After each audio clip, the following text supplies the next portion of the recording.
Hari ini kita akan berkisah dan mengkaji tentang nasihat Nabi dan keistimewaan yang disampaikan oleh beliau tatkala beliau sedang berkumpul dengan sahabat-sahabatnya. Kata Nabi di satu masa dikisahkan dalam hadis riwayat Al-Bukhari, diriwayatkan oleh sahabat Abu Hurairah radhiyallahu taala anhu.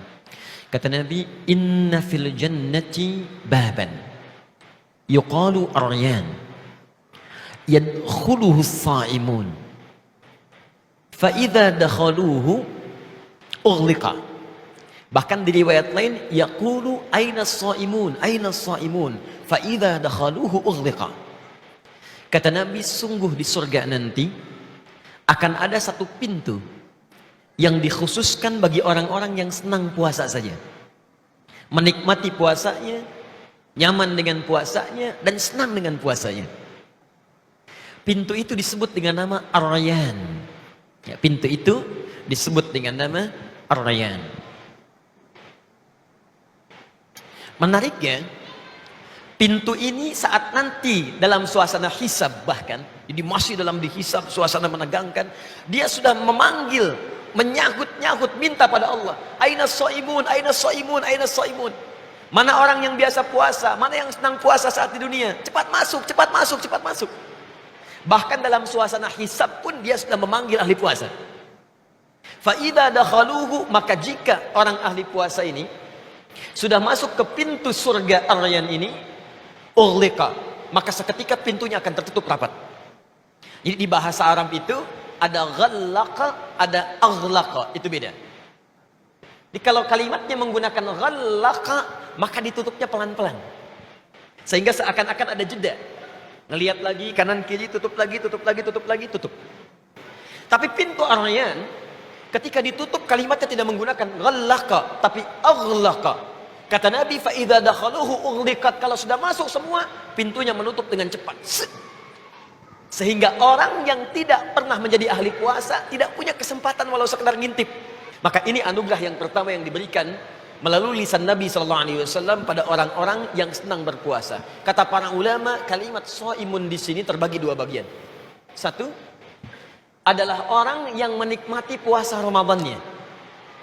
Dia nikmati dengan ibadah. Saat siangnya dia puasa, dalam puasa dia beristighfar, dalam puasa dia kerjakan amal soleh, dia rajin baca Quran, menikmati puasanya sampai dia berbuka. Sampai doanya pun disebut oleh Nabi dalam hadis riwayat Al-Bukhari, riwayat sahabat Abu Hurairah, doanya pun ketika memohon seketika dikabulkan. Thalathatun la turaddu da'watuhum, ada 3 golongan yang doanya mustahil ditolak oleh Allah. Satu, al-imamul adil, pemimpin yang adil. Yang kedua, as-shaima hatta yuftira, orang puasa sampai buka. Jadi saking benar puasanya dan menikmatinya, itu doanya setiap bermohon dikabulkan, mohon dikabulkan. Yang ketiga, da'watul mazlum, doa orang yang terzalimi. Jadi ini yang pertama, orang yang sangat menikmati puasa Ramadannya itu nanti akan masuk ke surga melalui pintu ini. Yang kedua, ada yang disebutkan oleh para ulama, orang ini saking nikmatnya puasa Ramadan sehingga dia merasakan gelisah kalau nggak puasa. Akhirnya setelah Ramadan dia terbiasa meningkatkan puasanya. Itulah yang dimaksud oleh pakar kalangan hadis, bahwa ada kelompok kedua yang masuk surga karena menikmati suasana puasanya. Bisa dipahami sampai di sini? Ada yang mau bertanya? Ikhwan, akhwan? Assalamualaikum Ustaz. Nama saya Vera Rahmi. Ada berapa pintu surga yang kalau tadi kan Ustadz jelaskan ada satu pintu surga yang akan dimasuki oleh orang-orang yang berpuasa. Ada berapa pintu surga lagi Ustadz yang ada di surga yang kita bisa masuki, dan apakah ada orang yang bisa memasuki semua pintu surga tersebut? Masya Allah. Setidaknya dalam riwayat-riwayat yang sahih ada 8 pintu surga. 8 pintu surga yang dapat dimasuki. Yang 8 ini akan terkait dengan spesifikasi amalan hamba saat dia berada di dunia. Contoh, kata Nabi saat sedang berkumpul seperti ini, Nabi sampaikan ada orang-orang yang akan masuk surga dengan pintu puasa, disebut dengan Ar-Rayyan. Ada orang-orang yang ahli tahajud akan masuk pintu surga, disebut dengan babut tahajud, pintu tahajud. Ada orang-orang yang gemar bersedekah saat di dunianya, maka orang ini saat masuk surga, masuk pintu dikenal dengan babu sedekah, pintu sedekah. Yang paling menarik, ketika Nabi sampaikan ada pintu arayan, pintu tahajud, pintu sedekah, tiba-tiba satu orang mengacungkan tangannya. Kata beliau ini Abu Bakar As-Siddiq, "Ya Rasulullah, wahai Rasulullah, adakah yang saat masuk ke surga dipanggil oleh semua pintu tadi?" Jadi ada nggak orang yang saat hisab itu semua pintu bersautan, "Ya Rasulullah," ya? Ada nggak?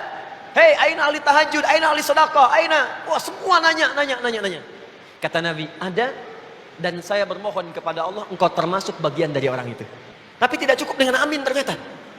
Begitu kalimat itu disampaikan, ternyata Abu Bakar berikhtiar untuk meraihnya. Jadi ini menunjukkan, kata para ahli hadis, tidak cukup doa itu bersanding sekedar dengan harapan, tapi harus disandingkan dengan ikhtiar. Maka sejak saat itu Abu Bakar As-Siddiq membuat program surgawi dalam kehidupan aktivitas hariannya. Sehingga satu saat, Allahu Akbar, Nabi pernah mengumpulkan kalangan para sahabat dan bertanya. Kata Nabi, "Siapa hari ini yang sholat berjamaah?" Semua angkat tangan. "Siapa hari ini yang berinfak sedekah?" Sebagian turun tangan, Abu Bakar dengan beberapa sahabat angkat tangan. "Siapa yang hari ini bisa menyolatkan orang yang wafat?" Semua turun tangan, Abu Bakar angkat tangan. "Siapa yang diantara kalian hari ini mengantarkan orang ke alam kuburnya?" Abu Bakar angkat tangan, yang lain diam. "Siapa yang hari ini menengok orang sakit?" Semua diam, Abu Bakar angkat tangan. Semua kalimat yang ditanyakan Nabi, Abu Bakar mengangkat tangannya. Maka jika Anda ingin mendapatkan bagian dari itu, bikinlah program dari sekarang. Keluarkan penghuni surga itu, keluarkan karakteristiknya, ikuti itu. Mudah-mudahan saat mengerjakannya, tidak harus kita maksimal, semampu kita, itu yang kita kerjakan. Mungkin saat kita kerjakan, kita wafat, disitulah Allah berikan anugerah yang terbaik.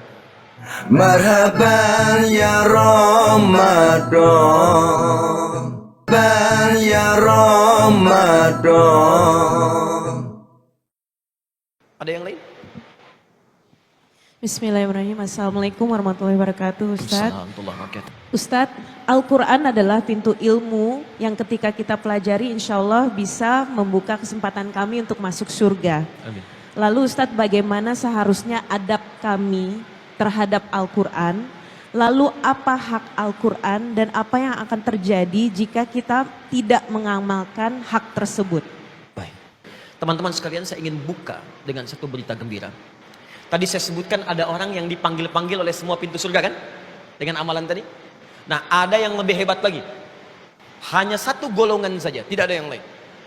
Orang ini bukan sekedar dipanggil, tapi saat masuk surga dari semua pintunya, ada yang ditontonkan oleh Allah di seluruh penghuni langit dan bumi. Semua menyaksikan.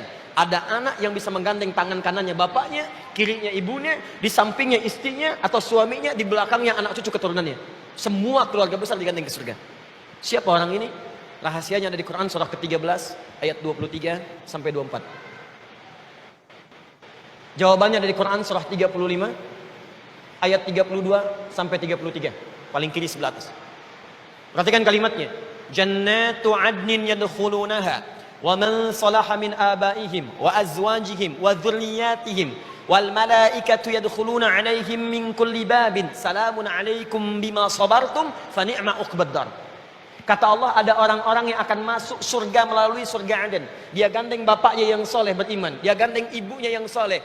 Orang lain sibuk dengan dunia, orang tua ini berinvestasi dengan akhirat. Dia gandeng suaminya, gandeng istrinya, semua keluarga di belakang. Hebatnya, ketika masuk semua pintu surga, malaikat menyambutnya di setiap pintu surga. Kata malaikat, salamun alaikum bima sabartum. Selamat ya kamu masuk ke sini, anak, karena sabar saat di dunia. Sabar saat telah, sabar saat dicaci, sabar saat malas. Selamat Anda bisa masuk sini. Siapa orang-orang ini?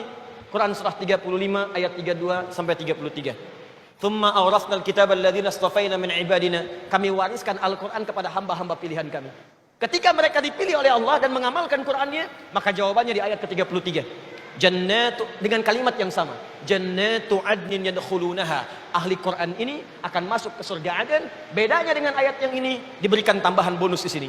Yuhallawna fiha min asawir. Orang-orang ini saat akan masuknya diberikan perhiasan dulu. Jadi kepalanya diberikan mahkota, diberikan jubah, dibedakan dengan yang bukan ahli Al-Quran. Terakhir, adapun orang yang menjauh dari Al-Quran, yang tidak mengamalkan isi Al-Quran, maka orang ini akan mendapatkan dua kerugian saat kembali kepada Allah Subhanahu wa taala. Kerugian pertama, dia berpeluang tidak akan pernah mendapatkan syafaat dari Al-Quran. Anda senang baca Al-Baqarah saja dengan Ali Imran, itu kata Nabi, di hari kiamat saat hisab, 2 surat itu akan menjadi pelindung kita dari kesulitan kiamat. Yang kedua, mohon maaf, Qur'annya tidak akan pernah meminta kepada Allah untuk memasukkan dia ke dalam surga. Maka itulah diantaranya, mudah-mudahan kita termasuk orang-orang yang ditunjukkan oleh Allah dengan mencintai Al-Quran. Wallahu ta'ala a'lam bissawab. Ada yang lain? Assalamualaikum warahmatullahi wabarakatuh. Warahmatullahi wabarakatuh. Pak Ustadz, saya mau bertanya, apakah benar jika ada rasa sombong sedikit, walaupun sedikit, mengakibatkan kita gagal memasuki pintu surga manapun, Pak Ustadz? Bukan kita kali ya, orang lain saja lah ya. Baik, kita tidak berharap demikian. Barakallahu fiik. Baik, sombong itu penyakit iblis yang pertama. Dan itu yang mengeluarkan dia dari rahmat Allah.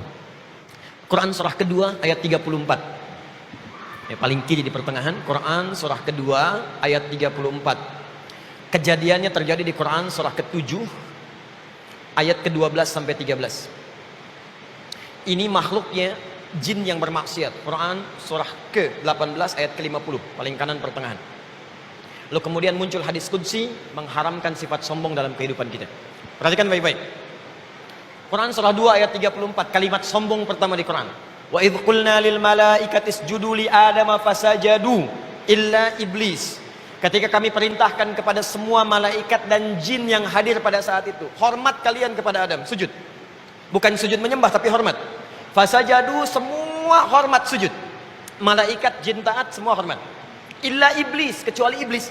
Aba, dia enggan untuk sujud hormat, wastakbar, karena sombong. Aba wastakbar, karena sombongnya dia tidak mau hormat. Dari mana taunya sombong? Dijelaskan di Quran surah ke-7 ayat 12 sampai 13.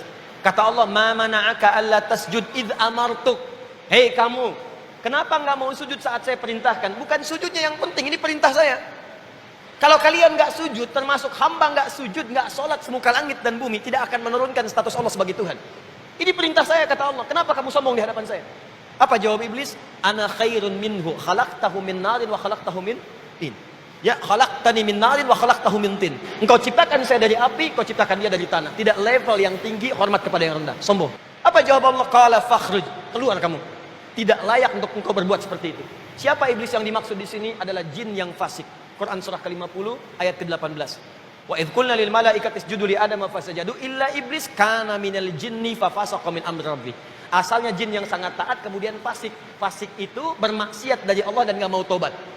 Bermaksiat dari Allah dan tidak mau tobat. Itu yang membedakan setan dengan manusia. Setan maksiat gak mau tobat, manusia maksiat mau tobat. Jadi kalau ada manusia bermaksiat tidak mau tobat, patut diduga apakah dia manusia atau setan.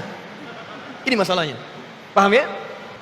Baik, kalau sudah paham barangkali kami simpulkan bahwa saking sayangnya Allah, diberikan kita kesempatan untuk memasuki surga dengan ragam aktivitas yang biasa bisa kita pilih dan kerjakan. Ini menunjukkan betapa sayangnya Allah kepada kita, sehingga membuat semua alternatif dan menginginkan semua hambanya ke surga.